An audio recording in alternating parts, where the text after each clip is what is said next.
This is April Schulthies, using the computer to generate this message. The Bible promises if Israel keeps God's statutes and laws, there will be someone sitting on the throne of David forever. Secret societies exist that are actually claiming that they're on the throne of David, but they are not doing justice and judgment. Look around. We have injustice, inequality, perversions, violence, and we have poor people being oppressed. Is there someone on the throne of David, doing justice and judgment, or are we in Rome? This is Rome. Take a look at the dollar bill. What is that pyramid? This isn't supposed to be Egypt. And what's that Latin doing on there? This is Rome. Rome conquered Europe and came here to Native America to commit genocide and enslave the Native Americans who survived. This is Rome. Consider society. It's corrupt and getting worse all the time. There is discrimination and bigotry going on everywhere. Our rulers are not honoring God's laws. We don't have someone in power keeping God's laws. If you ignore this message, you will be giving enemies power over you.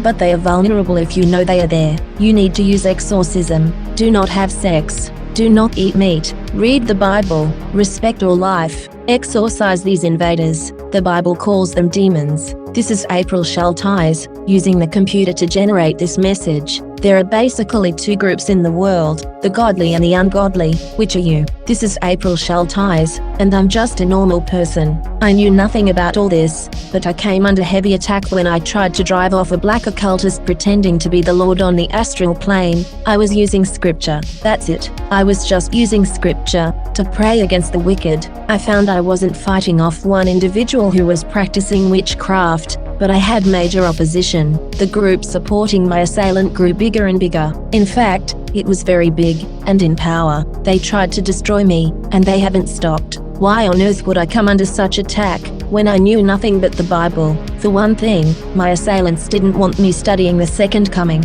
Is the second coming in the past, on the seventh day, which is year 700. This is April Schulthies. I was treated like garbage my entire life. I am a victim of genocide. This is Rome, and Rome poisoned and killed my dogs, killed 2 of my brothers, killed my niece, and came after me, too. They're after me still. Once Rome decides to put you down, they want you dead. Rome is still here. Rome is responsible for the genocide of Jews, Africans, Muslims, Russians, Irish, Celts, Japanese, Chinese, Aborigines, Vietnamese, Koreans, Hmong, Hawaiians, Eskimos, Native Americans, and more. Mexicans are dying on the border every day. We are still dealing with Herod today, Herod in Rome. The scriptures say, "If ye diligently hearken unto me, saith the Lord, to bring in no burden through the gates of this city on the Sabbath day, but hallow the Sabbath day, to do no work therein, then shall there enter into the gates of this city kings and princes sitting upon the throne of David, riding in chariots and on horses, they,